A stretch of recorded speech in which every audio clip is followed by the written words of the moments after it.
رب العالمين والصلاة والسلام على نبينا محمد وآله وصحبه أجمعين أما بعد فيقول الله تعالى إن الدين عند الله الإسلام ایھا الاخوۃ المؤمنون۔ محترم حضرات، پچھلے جمعے کو جو کچھ سعودی عرب میں ہوا، بعض سلفیوں نے جو تبلیغی جماعت پر حملہ کیا، جھوٹے الزامات لگائے، جس کے نتیجے میں ساری دنیا میں سعودیہ مزید بدنام ہوا، تھو تھو ہوئی اور ایک ہلچل مچ گئی۔ مسلسل لوگوں کے سوالات آ رہے ہیں کہ یہ کیا ہو رہا ہے،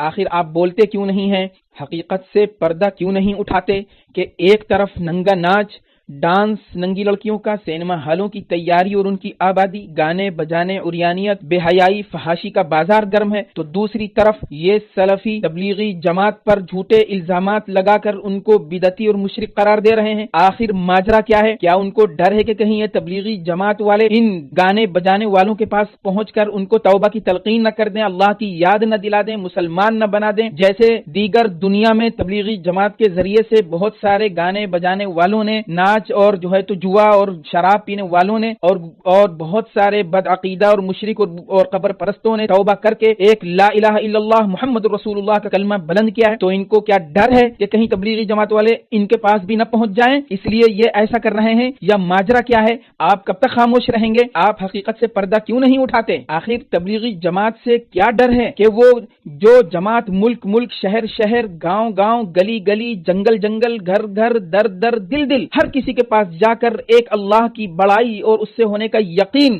توحید ربوبیت و الوہیت کی صدائیں بلند کرتی ہے، جو نبی پاک صلی اللہ علیہ وسلم کی سنتوں پر لا الہ الا اللہ محمد رسول اللہ کی طرف دعوت دیتی ہے، سب کو مسجد کی طرف لاتی ہے اور ایک اللہ کے سامنے جھکاتی ہے۔ آخر اس سے کیا ڈر ہے؟ بتائیں ذرا آپ مجھے۔ تو آپ کے ان مسلسل سوالات کے جوابات میں میں صرف 3 4 یا 5 6 باتیں عرض کر سکتا ہوں۔ سب سے پہلے تو یہ سمجھیے کہ یہ عالمی سازش کے تحت ہو رہا ہے جو کچھ ہو رہا ہے، جس کے اثرات صرف سعودیہ پر نہیں، صرف شرق اوسط پر نہیں، مڈل ایسٹ پر نہیں، مصر اور دنیا کے تمام اسلامی ممالک، بلکہ اس سے آگے بڑھ کر دنیا کے تمام ممالک پر ہیں، کیونکہ دنیا کی سازش جو گلوبلائزیشن کے تحت، علماء کے تحت ایک محنت اور ایک مقصد کے تحت دنیا آگے بڑھ رہی ہے، جس کے مقابلے کے لیے اس وقت صرف اور صرف اللہ والے علماء دین اور علماء ربانیین اور تبلیغی جماعت والے اور دین کا کام کرنے والے اور یہ مدرسے اور جو بھی دین کا کام اخلاص کے ساتھ کر رہا ہے، ان کے مقابلے میں صرف یہی لوگ کھڑے ہیں۔ اس کے نتیجے میں یہ جو دین کا کام کر رہے ہیں، یہ اس عالمی سازش میں رکاوٹ اور روڑا بنے ہوئے ہیں، لہٰذا سب سے پہلا مقصد عالمی سازش کا ان سے مقابلہ کرنا ہے، اور ان سے مقابلے کے لیے سب سے آسان طریقہ، کیونکہ اب فوج اور ایٹم بم سے کام نہیں لیا جائے گا، سب سے آسان طریقہ یہ ہے کہ ان کو بدنام کیا جائے، ان پر الزامات لگائے جائیں اور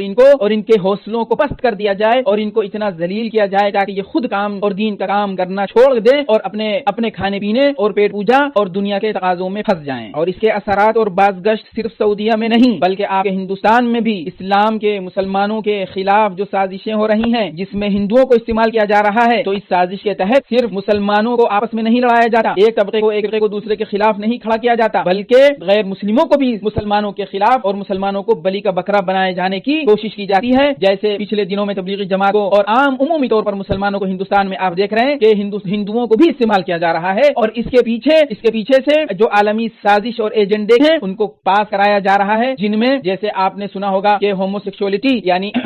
ہم جنس پرستی ہندوستان میں قانونی ہو گئی ہے، اور بھی دنیا کے اسلامی ممالک میں بھی قانونی جہاں پر نہیں ہوئی ہے کرانے کی کوشش کی جا رہی ہے۔ یہ ہے کہ سرکار نے نہیں کہا تھا کہ تبلیغی جماعت کے خلاف بولو، اس کا کوئی ثبوت نہیں، سرکار نے تو صرف اتنا پابند کیا تھا سرکاری مولویوں کو اور سرکاری عملے کو کہ کوئی ہمارے خلاف نہ بولے تو مخبری کرو، اور تبلیغ والے تو کبھی سرکار کے خلاف بولتے ہی نہیں، ملک لبرل ہو، کمیونسٹ ہو، علمانی اور لادین ہو، جمہوری شاہی ہو، اس کو مطلب ہی نہیں کہ سرکار کیا کر رہی ہے، وہ نصیحت کر سکتی ہے اکیلے میں جا کر، جو شریعت کا حکم ہے وہ کرے گی، دعائیں کرے گی، لیکن کبھی سرکار سے مڑ بھیڑ اور جھگڑا اور قانون کے خلاف کچھ بھی کام نہیں کرے گی، دائرے میں رہ کر ہی کام کرتی ہے مکی زندگی کے مطابق، چاہے مدنی زندگی آنے میں ورأیت الناس یدخلون فی دین اللہ افواجا آنے میں حضرت نوح کی عمر 950 سال ہی کیوں نہ لگ جائے، لیکن وہ وقت آئے گا ضرور اگر صحیح نہج پر، نبوی منہج پر کام ہوتا رہا۔ للہ فی اللہ لا اسألکم اسألکم علیہ اجرا، نبیوں کے سنت کے جتنے بھی اصول ہیں، قربانی کے، جان مال وقت لگانے کے، جب تک کہ لا الہ الا اللہ کی صدائیں گلی گلی گر گر وہ لگاتے رہیں گے، ایک نہ ایک دن آئے گی مدنی زندگی بھی، اور ورأیت الناس کا منظر بھی آئے گا، اور یہ تو اللہ کا وعدہ ہے، ہو کر رہے گا،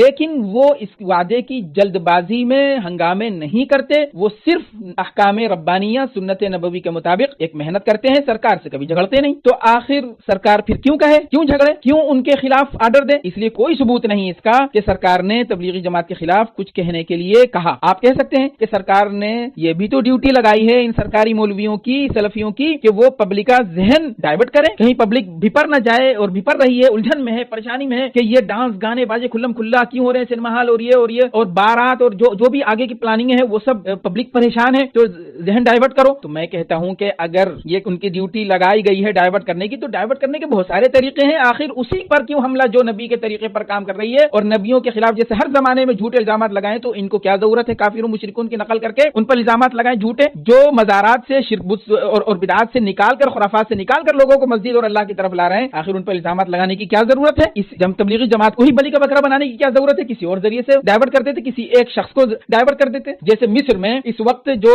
ہومو سیکسولیٹی یا ہم جنس پرستی یا مثلیت عربی میں جس کو کہتے ہیں، وہ اس کا ایڈورٹائزمنٹ ہو رہا ہے، اور جو ہے تو فٹ بال ٹیموں کے اور کھلاڑیوں کے ذریعے سے، تو حملہ لبرل اور اس قسم کے لوگوں نے حملہ فوراً پبلک کا ذہن ڈائیورٹ کرنے کے لیے اور حملہ کیا ہے جو انٹرنیشنل فٹ بال کا بہت ماہر پلیئر ہے، بہت اونچی اس کی اٹھان ہے، اور جیسے رونالڈو وغیرہ کا جو آپ نے رونالڈو وغیرہ کا جو بھی نام سنا ہو، اس کی ٹکر میں اس وقت گویا کہ عرب میں مانا جا رہا ہے، لیکن ہے دیندار، تو اس پر حملے کیے کہ یہ دیکھو یہ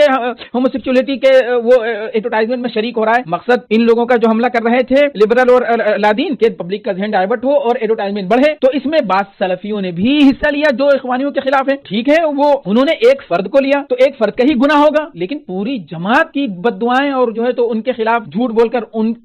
کل قیامت کے دن ان کے خلاف کہاں سے حساب دیتے پھریں گے؟ یہ تو کسی ایک فرد کو ہی لے لیتے تو ایک ہی کا گناہ سر پر آتا، یا کوئی سے بھی ٹاپک لے لیتے ہیں، کوئی مختلف تنظیمیں، مختلف لوگ، مختلف سماجی برائیاں، کوئی بھی ٹاپک پہ پبلک کا ذہن ڈائیورٹ کرنے کے لیے جمعے پر زور دیتے کہ ہمارے معاشرے میں یہ ہو رہا ہے اور یہ گندگی اور یہ خرابی، تاکہ پبلک اپنی خرابیوں میں الجھ جائے اور سرکار کے یہ سب جو کچھ بھی ہو رہا ہے ملک میں اس سے ذہن ہٹ جائے۔ جیسے ہمارے ملک میں بھی مسلمانوں کو بلی کا بکرا بنایا جاتا ہے، وہ کسی کو بھی بلی کا بکرا بنا دیتے، جو نبی کی طرف کام کر رہا ہے اس کو بلی کا بکرا بنانے کا مطلب آخر کیا ہے؟ تب بھی وہ سرکار کے شکریہ کے مستحق ہو جاتے اور سرکار ان کو جو ہے تو آگے بھی بڑھاتی اور جو ہے تو ان کے پوسٹیں بھی اوپر کر دیتی اور جو ہے تو ان کو اعزاز بھی بخشتی اور ان کو اپنا مقرب بناتی۔ تو بہرحال دوسری جو بات میں نے رکھی، سرکار نے آرڈر نہیں دیا۔ تیسری بات جو آپ کے سامنے رکھنے ہیں وہ یہ ہے کہ یہ تمام سلفیوں کا موقف ہرگز نہیں ہے، بلکہ تمام سعودیہ والے بھی اس سے خوش نہیں ہیں، اس آرڈر سے اور اس جمعے کے موضوع ٹاپک پر جو تبلیغ جماعت پر حملہ ہوا ہے، اس سے تمام سعودیہ والے بھی، تمام دیندار طبقہ، بلکہ تمام سلفی بھی خوش نہیں ہیں۔ اکثر لوگ ناخوش ہیں، ناراض ہیں، سوائے چند مخصوص طبقے کے، جو سلفیوں میں اصل میں تین دھڑے، تین فرقے ہیں۔ جیسے ہر جماعت میں اچھے برے ہوتے ہیں اور بھی بہت سارے انداز میں آپ فرقے اور تقسیم کر سکتے ہیں، اس میں بھی اچھے برے ہیں، لیکن میں بنیادی طور پر اس پس منظر میں اگر میں آپ سے کہوں تو یہ تین فرقے سامنے آتے ہیں، ورنہ دوسرے اعتبار سے اور بھی تقسیمات ہوتی ہیں، ہر جماعت کی ہوتی ہیں، سب کی سوچ الگ الگ ہوتی ہے۔ تو سلفی کے تین فرقوں میں اور تینوں سے ہمارا تعلق ہے۔ آئیے آپ کو اپنا تعلق بھی بتاتا چلوں۔ ایک طبقہ سلفی کا وہ ہے جو حنبلی ہے، تقلید پسند ہے، کیونکہ اس کو غیر مقلدیت سے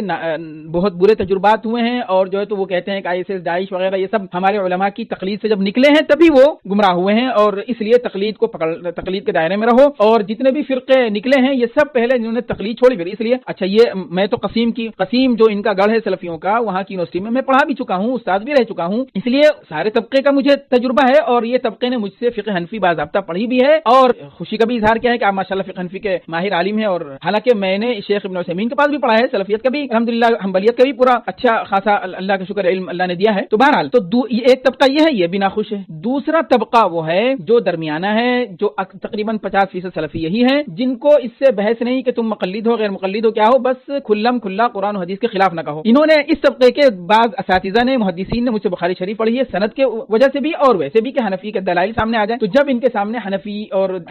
حنفی یعنی مسلک امام حنیفہ کے دلائل سامنے رکھے جاتے ہیں تو یہ ششدر اور حیران رہ جاتے ہیں کہ واقعی میں اب تک ہمیں بتایا نہیں کسی نے، یہ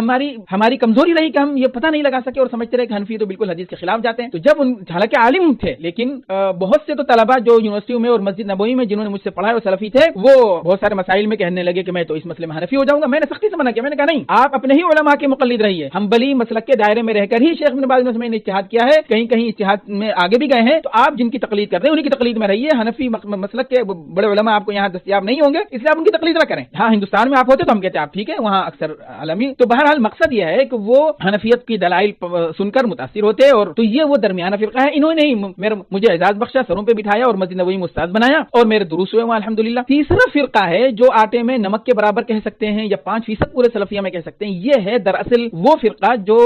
سرکاری چمچہ، جھوٹ فریب کا شکار اور مخبری کرنے والا اور جو ہے تو اپنا الو سیدھا کرنے والا، اور یہ اس کو جامعہ بھی کہتے ہیں. ایک جامع عالم تھے، ان کے چونکہ مقلد رہے بہت سارے مسائل میں. بعض لوگ ان کو غلاۃ الطاعت، کیونکہ سرکار کی اطاعت و فرما برداری میں یہ چاہے سرکار غلط کرے تو اس کی بھی تعویل کر کے اس کو بھی صحیح کرانے کی بات منانے کی کوشش کرتے ہیں. تو بہرحال یہ ایک تو تینوں فرقوں سے ہمارے واسطہ رہا ہے. یہ تیسرا فرقہ کے بارے میں بھی بہت سارے ہمارے مسائل کھڑے ہوئے ہیں. مثال کے طور پر مسجد نبوی میں جب ہم درس دیتے تو ان کو یہ اشکال تھا کہ ہندوستانی عالم کو لایا گیا، حالانکہ ہمارے بڑے عالم موجود ہیں ہمارے فرقے کے. ان کے جو تو تمام دنیا سلفیت نے ان کے فرقے کے عالم کے بجائے، کیونکہ سب چڑتے ہیں ان سے. یہ تیسرا جو فرقہ ہے پوری دنیا سلفیت بھی اس سے ناخوش ہے، ناراض ہے اور اس کے مخالف ہے. اور تبلیغی جماعت کا جب اس نے ٹاپک بنایا تو شیخ صالح فوزان اور بڑے علماء نے اس بات کی اور اس کی مخالفت کری کہ کسی تنظیم کے خلاف بولنے کی کیا ضرورت ہے، یہ تو منہج نبوی کے خلاف ہے وغیرہ وغیرہ، جو بھی ان کا اپنے دلائل ہو، ان کی سوچ ہو. لیکن بہرحال یہ جو فرقہ ہے یہ اس سے سب ناراض ہیں، ناخوش ہیں. اسی فرقے کی کارستانیاں ہیں، یہاں تک کہ اس نے مجھ پر بھی جب مسجد نبی مستعد تھے ہمیں تو یہ لوگوں نے میرے خلاف سازشیں بہت ساری کری کہ یہ میرے بڑے عالم موجود ہوتے ہوئے ہندوستان کا عالم کیسے اتنا بڑے عہدے پر پہنچا دیا گیا ہے. تو انہوں نے ایک دن تو مجھے بھی مشرک بنا دیا. لہذا تمام سلفیوں کو الٹا سیدھا کہنے کے بجائے صرف اسی فرقے کو غلط سمجھا جائے، اور باقی تو ہر فرقے میں اچھے برے سبھی ہوتے ہیں. ہر جماعت میں بعض غلو کا شکار ہوتے ہیں تو بعض معتدل بھی ہوتے ہیں. تو سبھی یہ بنیادی بات آپ کے سامنے رکھ دی میں نے. اور میں یہ سمجھتا ہوں کہ اس فرقے کو جو اپنا سرکار کے شکریہ کے بجائے ساری دنیا میں جو اس نے سرکار کی اور سعودیہ کی بدنامی کا باعث بنا ہے، تو میں سمجھتا ہوں کہ یہ شکریہ کے بجائے یہ سزاوار ہونا چاہیے. چوتھی بات جو آپ کے سامنے رکھنی ہے وہ یہ کہ یہ جو الزامات لگائے ہیں تبلیغی جماعت پر، تو دنیا اس پر بھی پریشان ہے کہ آخر الزامات لگانا ہی تھے تو کوئی ایسا لگاتے جو عقل بدھی میں گھس جاتا. ایسے الزامات لگائے بھائی بریلوی یا جو ہے تو وہ حضرات جو مزارات پر خوب یعنی میلے ٹھیلے وغیرہ کرتے ہیں، اور تو وہ تبلیغی جماعت کو وہابی اور جو ہے تو بزرگوں کا گستاخ کہتے ہیں، کیونکہ یہ جو ہے تو ان کو جو ہے تو ان کے یہ سب رسوم اور جو غلط باتیں ہیں شرک کو شرک کہتے ہیں، اور جو ہے تو بدعت کو بدعت کہتے ہیں، اور اس وجہ سے وہ حملہ کرتے ہیں. تو اور وہ اسی لیے ناراض بھی رہتے ہیں کہ یہ ہمارے جو ہے تو ہم کو کچھ کرنے نہیں دیتے، اور جو ہے تو یہاں سے اٹھا کے مسجد لے جاتے ہیں، اور جو ہے تو اس کو سب شرک اور بدعت و خرافات. تو یہ ایسا کیسے حملہ کر رہے ہیں کہ بھائی درخت پہچانا جاتا ہے اپنے پھل سے. یہ تبلیغی جماعت میں جو بھی لگتا ہے بدعتی خرافاتی ساری بدعات چھوڑ دیتا ہے، ساری خرافات چھوڑ دیتا ہے، شرک چھوڑ دیتا ہے، مزار پرستی چھوڑ دیتا ہے، بڑے بڑے گناہ چھوڑ دیتا ہے، شراب ڈکیتی چھوڑ دیتا ہے، چوری اور گانے ڈانس چھوڑ دیتا ہے، اور سب چھوڑ کر سنت رسول کا متبع اور پابند ہو جاتا ہے. تو آخر انہوں نے الزامات لگانا تھے تو کوئی ایسے لگاتے بے تک جو لوگوں کو پتہ نہیں ہوتے. یہ کیا کہ یہ قبر پرست ہیں اور طواف کرتے ہیں قبروں کا، اور جو ہے تو شرک کے خلاف بولتے نہیں، اور توحید ان کی ہے ہی نہیں، اور یہ اور بدعتی ہیں اور خرافاتی. یہ سب ایسی باتیں ہیں جو عقل میں آنے والی نہیں. اسی کے تحت موضوع احادیث پر یہ عمل کرتے ہیں، حالانکہ موضوع اور ضعیف احادیث میں فرق سبھی کو معلوم ہے، اور ضعیف احادیث کی کیا شرائط ہیں اس کے تحت ہاں کہیں نہ کہیں فروغزاشت ہو جاتی ہیں. آپ امام بخاری کے الادب المفرد بھی اٹھا لیں گے، بخاری کی کتابیں اٹھا لیں گے تو اس میں بھی بہت ساری شکایت نکل آئیں گے آپ کو کہ یہ بھی تو قابل عمل نہیں ہے بخاری کی ہے، اس میں بھی تو ضعیف ہے. سنن ابو داؤد اٹھا لی، ترمذی اٹھا لیے، مسلم شریف کو بھی نہیں، بخاری شریف کو ہی شیخ البانی وغیرہ نے بعض حدیثیں اور بعض محدثین نے ضعیف کی. تو آپ کس کو بخش سکتے ہیں؟ تو اختلافات تو ہوتے رہیں گے، لیکن اختلافات کے دائرہ ہوتا ہے، سمجھ ہوتی ہے، منہج ہوتا ہے، اصول ہوتے ہیں جو قرآن و حدیث سے سمجھ میں آتے ہیں. لیکن جو بیچارے ان پڑھ کم لکھے پڑھے ہوتے ہیں یا اپنے مولوی گندے مقلد ہوتے ہیں تو ان کو یہ سب پتہ نہیں ہوتا، تو وہ ایک ہنگامہ برپا کرتے ہیں. یا امت کو جزوی مسائل میں جو صحابہ سے چلے آ رہے ہیں اس میں اختلافات، کئی تبلیغی جماعت والے رفع نہیں کرتے، یہ نہیں کرتے، جو صحابہ کے زمانے سے اختلافات چلے آ رہے ہیں اس میں امت کو الجھاتے ہیں، اور یہ منہج نبوی کے بالکل خلاف. اور سب سے پہلی بدعت میں یہ بدعت ہے اس طرح کے مسائل میں الجھنا اور الجھانا، چاہے وہ اختلافی اور فاما الذین فی قلوبہم زیغ فیتبعون ما تشابہ منہ والے منہج کے مطابق ایسا. اور تبلیغی جماعت کا اصول ہے کہ ایسے مسئلوں میں پڑھتے ہی نہیں جس میں صحابہ ہی نہیں پڑھ رہے. صفات کیسی ہیں اور ید اور ظاہرۃ حقیقی علی حقیقتی ہی ہے، یا جو ہے تو یہ ہے وہ ہے، اس میں پڑھنے کی ضرورت ہی نہیں ان کو، کیونکہ وہ آمنا و صدقنا کر کے امیر روح کا مجاز کر کے آگے چلتے ہیں. تو یہ الزامات سراسر بے بنیاد جو ہیں یا کہیں نہ کہیں اختلافات ہیں بھی تو وہ محدود ہوتے ہیں، وہ صحابہ سے زمانے میں چلے ان کا اس کا ایک منہج ہے. تو بہرحال یہ الزامات کے تعلق سے میں نے آپ کو چند باتیں بتا دی. اور پانچویں بات یہاں پر یہ آپ کے سامنے عرض کرنا ہے کہ عربی کی ایک مسئلہ ہے اکلت یوم اکل الثور الابیض. یہ ہم نے بچپن میں یہ وہ بیل کی زبان کے ایک جنگل میں 3 بیل تھے، شیر ان کو جب کھانے آتا وہ تینوں اپنے سینگوں سے شیر کو بھگا دیتے. شیر نے چال یہ چلی کہ ایسا کیا جائے کہ ان میں جو سفید بیل ہے نا، ان دونوں سے رنگین بیلوں سے کہا جائے کہ یہ سفید بیل ہے، اس کو جو ہے تو یہ تم سے الگ ہے اور تمہارا دشمن ہے، یہ ہے وہ ہے. ان دونوں بیلوں کو اس کے خلاف اکسا دیا کہ دیکھو تم تو جب شیر کھانا ہے تو ان دونوں نے اپنی جان بچانے کے لیے سفید بیل کو کھانے دیا، تو کھاؤ، ہمارا نقصان تھوڑی ہے. جھگڑا تھا آپس میں. پھر جب کچھ دنوں بعد شیر کو پھر بھوک لگی، پھر آیا تو اس میں لال اور کالی دونوں بیلوں میں سے آپس میں جھگڑا کرا دیا، تو ایک کو کھا لیا تو کالی والی سمجھی کہ چلو میری جان بچی، پھر اگلی بار آیا تو کالی والی کو بھی، تو باری آنی ہے، شیر کے سامنے باری تمہاری بھی آنی ہے، جو مقصد عالمی سازش کے تحت ایک دن تمہاری بھی باری آنی ہے، لیکن تمہیں تکلیف جب ہوگی جب تمہارے اندر دین ہوگا، ذرہ برابر بھی سمجھ ہوگی اور منہج نبوت سنت رسول ہوگی، ایمان ہوگا، لیکن جب کچھ ہوگا ہی نہیں تو کیا تکلیف ہو۔ یقیناً یہ فرقہ ضرور ہے سلفیوں کے اندر، اس میں بھی کچھ نہ کچھ سمجھدار ہیں اور ہوتے ہیں، ان کو تو تکلیف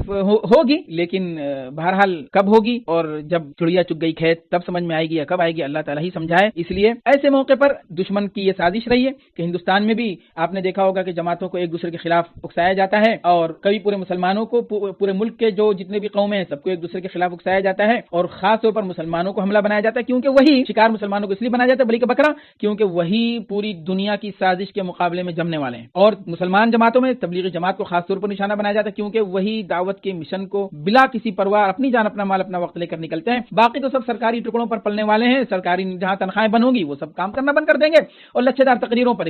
اور ان کی ہوتی بھی کیا ہے سوائے لچھے دار تقریروں کی، جو پہلے سے نماز پڑھنے والے وہی سنتے ہیں، یا جو بیکار قسم کے فالتو لوگ ہیں جن کو اس سب جھگڑوں کی باتوں میں مزہ آتا ہے وہ ان کی باتیں سنتے ہیں، باقی انہوں نے کسی کو ایمان پر لائے ہوں، کسی کو نمازی بنایا ہو تو وہ تو اگر کچھ کر رہے ہیں تو سرکاری تنخواہوں کے تحت ان کو جو کرایا جا رہا ہے وہ کر رہے ہیں، جس دن سرکاری تنخواہیں بند تو یہ کام بھی بند ہو جائے گا، تو بہرحال اللہ تعالیٰ ہی سمجھ عطا فرمائے۔ آخری بات بہرحال میں عرض کر رہا تھا کہ ہندوستان میں بھی آپ نے دیکھا ہوگا صوفیزم کو سرکار کے پاس پہنچ گئی، جیسے ہی دہشت گردی مسلمان دہشت گرد حملے ہوئے تو صوفی حضرات پہنچ گئے، بعض ان کے آل انڈیا جو ذمہ داران ہیں کہ بھائی دیکھو ہم جو ہے تو تمہاری جیسے تو مزارات پہ ہم بھی وہ کرتے ہیں، سجدہ کرتے ہیں اور بزرگوں کو مانتے ہیں اور چڑھاوے تمہارے جیسے ہم بھی چڑھاتے ہیں، تو بہرحال لہٰذا ہم تمہارے دشمن نہیں ہیں، وہ یہ وہابی تمہارے دشمن ہیں، وہابی سے مراد دیوبندی اور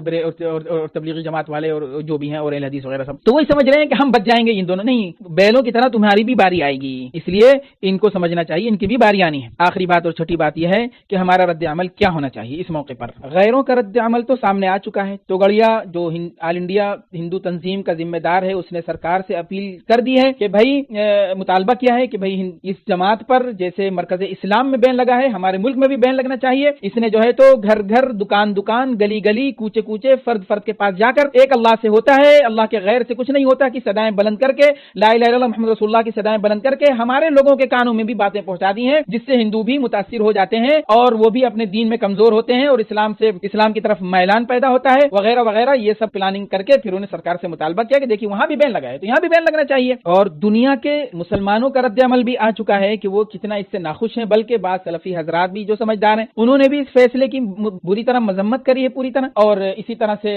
سبھی نے تقریباً جتنے بھی سمجھدار مسلمان ہیں سبھی نے اس کی مذمت کری ہے، تو آخر تبلیغی جماعت کا کیا رد عمل ہونا چاہیے؟ بہت سارے حضرات یہ سمجھتے ہیں کہ تبلیغی جماعت والوں نے اس کے خلاف کوئی تکلیف کا اظہار نہیں کیا، اس کی وجہ یہ ہے کہ تبلیغی جماعت نے اس کا جو رد عمل ظاہر کیا ہے ان کے ذمہ داروں نے وہ منہج نبوی کے مطابق یہ کہا ہے کہ اس طرح کے جو حالات اور الزامات لگائے جاتے ہیں جو ہر زمانے میں ہر نبی پر لگائے گئے ہیں، اس کے پیچھے ایک مقصد ہوتا ہے داعی کو پریشان کرنے کے لیے، اور اللہ کی طرف سے دراصل یہ حالات آتے ہیں اور اس میں داعی کا امتحان ہوتا ہے، لہذا داعی کتنا استقامت ہے داعی کے اندر، کتنا یقین، کتنا شرح صدر ہے، جیسے رب اشرح لی صدری موسیٰ علیہ السلام نے کہا، تو یہ اپنی ایک اللہ کی دعوت، اللہ سے ہونے کا یقین، توحید ربوبیت و الوہیت اور سنت رسول کی جو بنیادیں ہیں، اور نماز سے تنہا عن الفحشاء والمنکر اور پوری زندگی سے جو اس کا تعلق ہے، اور جو اللہ سے اور دعوت کا جو مشن ہے، اور یہ ساری صفات اور یہ ساری باتیں امت میں زندہ کرنے کا کتنا شرح صدر ہے، اس کے لیے کتنا ہم جان مال وقت لگا کر بھی خوش ہیں، اپنا ڈیوٹی سے تنخواہیں کٹا کر، اپنا نقصان کرا کر، اپنے کاروبار کا نقصان کرا کر، اپنی دنیا کا نقصان کرا کر دین میں جو ہمیں سربلندی اور جو قربانی دے رہے ہیں جیسے صحابہ نے ایک دی، تو کتنا اس پر خوش ہے، وہ اس کا امتحان ہے، کتنا اس پر استقامت ہے ان کی، اس کا امتحان ہے، لہذا اس امتحان میں کامیابی یہی ہے کہ ہم اس کی پرواہ کیے بغیر اللہ کے وعدوں پر یقین کرتے ہوئے آگے بڑھیں، کیونکہ اللہ کے وعدے انجام کے ساتھ وابستہ، انجام اللہ کے وعدوں کو سچا کر دکھائے گا، اور اللہ تعالیٰ اپنے وعدوں میں سچا ہے، لہذا اس یقین کے ساتھ محنت کرتے رہنا ہے، اور رہے یہ دشمنان اسلام اور ان کی سازشیں اور ان کی سازشوں میں پڑنے والے ہمارے اپنے ہی بھائی مسلمان، لہذا ان کو معذور سمجھنا چاہیے اور ان کے لیے دعائیں کرتے رہنا چاہیے اور بد دعا سے بچنا چاہیے، بلکہ یہ دعائیں کرتے رہنا چاہیے کہ اللہ تعالیٰ جب ہم کرتے رہیں گے اس طرح کے منہج نبوی پر تو انشاءاللہ ایک دن اگر ان کے دل میں حق طلبی ہوگی تو اللہ تعالیٰ ان کو بھی ایک دن سمجھائے گا۔ وآخر دعوانا ان الحمد للہ رب العالمین۔